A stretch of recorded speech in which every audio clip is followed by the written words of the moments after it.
오늘 나눌 말씀은 민수기 7장 1절에서 3절의 말씀입니다. 민수기 7장 1절에서 3절 말씀 우리 함께 보겠습니다. 민수기 7장 1절에서 3절 말씀 우리 한 목소리로 읽겠습니다. 모세가 장막 세우기를 끝내고 그것에 기름을 발라 거룩히 구별하고 또 모든 기구와 제단과 그 모든 기물에 기름을 발라 거룩히 구별한 날에 이스라엘 지휘관들 곧 그들의 조상의 가문의 우두머리들이요 그 지파의 지휘관으로서 그 계수함을 받은 자의 감독된 자들이 헌물을 드렸으니 그들이 여호와께 드린 헌물은 덮개 있는 수레 6대와 소 12마리이니 지휘관 2사람의 수레가 하나씩이요 지휘관 1사람의 소가 1마리씩이라 그것들을 장막 앞에 드린지라. 아멘. 민수기 6장은 나실인 규례와 또 제사장을 통해서 선포되는 하나님의 축복이 기록되어 있었습니다. 그래서 나실인 규례는 한 사람 한 사람이 하나님께서 베풀어 주신 은혜, 그러니까 제사장의 축복에 담긴 약속과 축복을 받아 누리게 되었음을 감사하여 자신과 자신의 삶을 하나님께 구별하여 드리는 헌신이다라고 정리할 수 있었습니다. 그리고 이어지는 7장에는 성막을 완성하고 기름을 발라 거룩하게 구별한 날에 이스라엘 각 가문의 지휘관들이 하나님께 예물을 드렸다라는 일이 기록되어 있습니다. 민수기 7장 1절입니다. 모세가 장막 세우기를 끝내고 그것에 기름을 발라 거룩히 구별하고 또 그 모든 기구와 제단과 그 모든 기물에 기름을 발라 거룩히 구별한 날에 이스라엘 지휘관들 곧 그들의 조상의 가문의 우두머리들이요 그 지파의 지휘관으로서 그 계수함을 받은 자의 감독된 자들이 헌물을 드렸으니입니다. 그런데 출애굽기 40장 17절에 의하면 성막이 완성된 때는 출애굽 제2년 1월 1일이었습니다. 그러니까 민수기 7장은 그날을 배경으로 서술하고 있다라는 거죠. 그런데 민수기는 출애굽 2년 2월 1일에 시작합니다. 그러니까 민수기 7장은 시간적으로는 앞으로 한 달 전으로 거슬러 올라가 한 달 전에 있었던 일에 대하여 기록하고 있다는 의미입니다. 민수기 7장이 시간 순서로는 민수기 1장보다 앞에 있었던 일임에도 불구하고 7장에 이르러서 나오는 것은 이때 지휘관들이 드린 헌물이 레위인들의 임무, 그러니까 성막 운반과 관리를 위한 것들이었기 때문에 그렇습니다. 민수기 7장 3절입니다. 그들이 여호와께 드린 헌물은 덮개 있는 수레 6대와 소 12마리이니 지휘관 2사람의 수레가 하나씩이요 지휘관 1사람의 소가 1마리씩이라 그것들을 장막 앞에 드린지라입니다. 흥미로운 것은 하나님께서 성막을 운반해야 하니 수레 6대와 소 12마리 필요하다, 그러니까 가져와라 라고 명령하신 게 아니었다라는 사실입니다. 성막 운반과 관련된 레위 지파의 역할을 알려주신 것은 민수기 3장 4장의 일이었고 이것은 시간상 민수기 7장보다 뒤의 일입니다. 그러니까 지휘관들은 하나님이 말씀하시지 않았음에도 수레와 수레를 끌 소가 필요할 것을 알고 헌물로 그것들을 가져왔다라는 겁니다. 그러면 그들은 그런 것들이 필요하다는 걸 어떻게 알았겠습니까? 성막을 직접 그들이 만들었기 때문입니다. 그 과정에서 몇몇의 기구들, 그러니까 채를 끼워서 사람이 멜 수 있는 형태로 제작된 성물, 언약궤, 진설상, 번제단, 분향단 같은 것을 제외하면 성막을 운반하기 위한 수단이 필요하다는 것을 알 수밖에 없었을 겁니다. 그리고 그렇게 드리는 헌물의 양 또한 정확하게 조율되었습니다. 그렇다는 것은 그들이 하나님께서 주신 말씀을 실행하며 그 말씀을 살피고 연구했다라는 의미가 되겠죠. 그리고 이것이 하나님께 드리는 헌신의 핵심이라고 할 수 있겠습니다. 헌신은 감정에서 나오는 것이 아니라 하나님의 일에 대한 이해를 통해서 나와야 한다라는 겁니다. 막연하게 이렇게 하면 하나님이 좋아하시겠지 같은 생각으로 아무 생각 없이 아무 고민 없이 하는 헌신은 자칫하면 하나님의 뜻과는 상관없는 일이 될 수 있고 심지어는 하나님의 뜻을 대적하는 일이 될 수도 있습니다. 창세기 4장에 나오는 가인의 제사가 그랬고 레위기 10장에 나오는 나답과 아비후의 분향이 그랬으며 사무엘상 13장에 나오는 사울의 제사가 그렇습니다. 특히 사무엘상 13장에서 사울의 제사에 대하여 하나님께서 뭐라고 하십니까? 15장에서 하나님께서 뭐라고 하십니까? 여호와께서 번제와 다른 제사를 그의 목소리 청종하시는 것을 좋아하신 같이 좋아하시겠나이까? 순종이 제사보다 낫고 듣는 것이 순양의 기름보다 낫다 그러십니다. 순종이 제사보다 낫고 듣는 것이 순양의 기름보다 낫다는 겁니다. 이것을 통해 확인하는 내용은 분명합니다. 참된 헌신은 막연한 열심이 아니라는 겁니다. 하나님을 알고 하나님의 말씀을 알고 하나님의 뜻을 알고 하나님께서 맡기신 사명을 정확히 알고 해야 그 헌신이 진정한 헌신이 될 수 있다는 겁니다. 무작정 헌신한다고 좋은 게 아닙니다.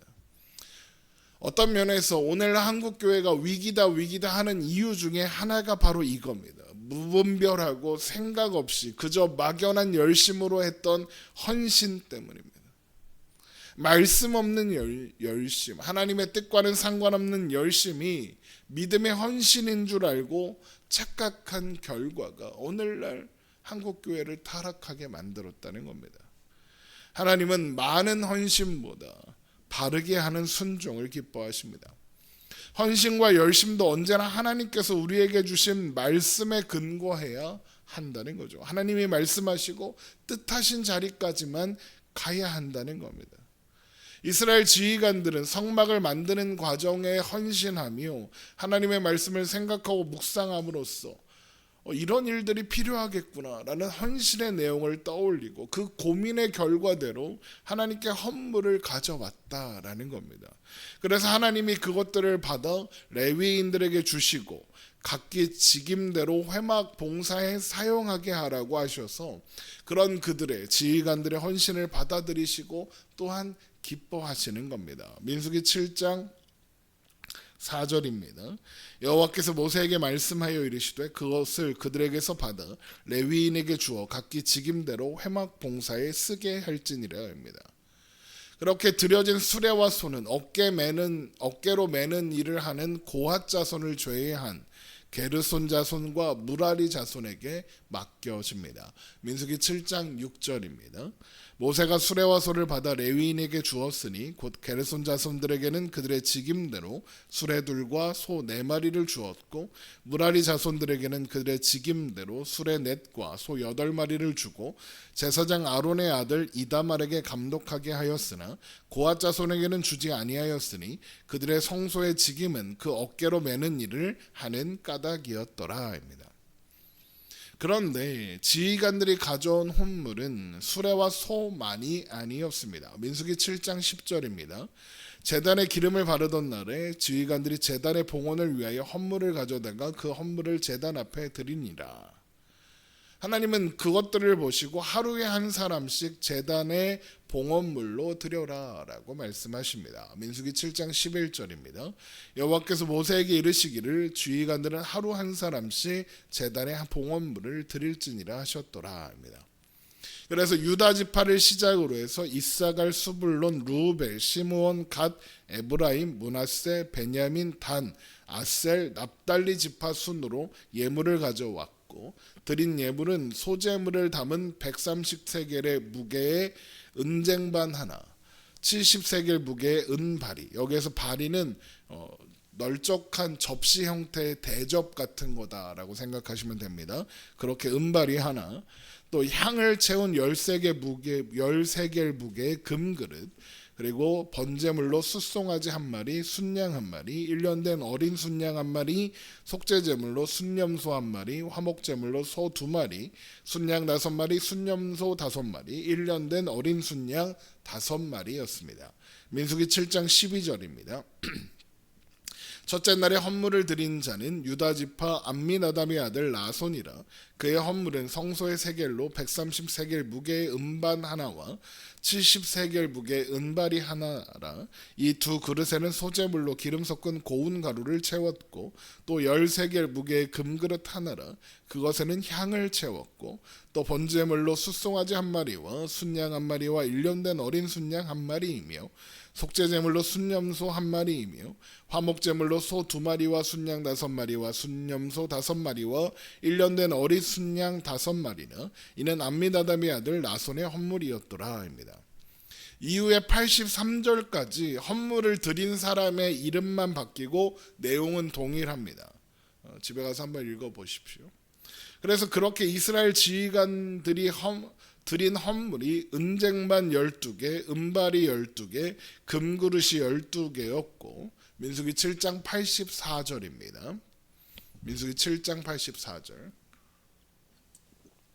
이는 곧 제단에 기름을 바르던 날에 이스라엘 주의관들이 드린 바 제단의 봉헌물이나 응젠반이 12리요 은바리가 12리요 금그릇이 12리니 응젠반은 각각 130세겔 무게요 은바리는 각각 70세겔 무게라. 성소의 세겔로 모든 기구의 은이 모든 2400세겔이요 또 향을 채운 금그릇이 12리니 성소의 세겔로 각각 10세겔 무게라. 그 그릇의 금이 모두 120세겔이요입니다. 또 번제물 순송아지가 12마리, 순양이 12마리, 1년 된 어린 순양도 12마리이며 속죄제물로 순염소가 12마리입니다. 민수기 7장 87절입니다. 또 번제물로 숫송아지 12마리요 순양이 12마리라. 1년 된 어린 순양이 12마리요 그 소제물이며 속죄제물로 순염소가 12마리이며 합니다. 또 화목제물로는 숫소가 24마리, 순양이 60마리, 순염소가 60마리, 1년 된 어린 순양이 60마리였습니다. 민수기 7장 88절입니다. 화목제물로 숫소가 24마리요, 순양이 60마리요, 순염소가 60마리요, 1년 된 어린 순양이 60마리라. 이는 제단에 기름 바른 후에 드린 바 제단의 봉헌물이었더라입니다. 그리고 이 또한 하나님께서 먼저 요구하신 것이 아니라 이스라엘 각 지파 주의관들이 이미 계시하신 성막과 제사 제도에 따라서 하신 하나님의 말씀을 따라 예배가 실제로 진행되고 시행될 수 있도록 자발적으로 가져왔을 겁니다. 앞에서도 말씀드렸지만 헌신은 이미 주신 말씀에 대한 묵상과 이해를 근거로 드릴 때 하나님께서 기뻐하시는 헌신이 되는 겁니다. 또한 그래서 민수기 7장이 이렇게 마무리되는 겁니다. 민수기 7장 89절입니다. 모세가 회막에 들어가서 여호와께 말하려 할 때에 증거계 위 속죄소 위에 두 그룹 사이에서 자기에게 말씀하시는 목소리를 들었으니 여호와께서 그에게 말씀하심이었더라 합니다. 하나님께서 증거계 위 속죄소 위 두 그룹 사이에서 모세에게 말씀하셨답니다. 이것은 출애굽기 25장 22절에서 성막을 만들며 말씀하셨던 그대로입니다. 하나님의 약속의 실현이죠. 하나님이 그 위에서 말씀하겠다 하셨습니다.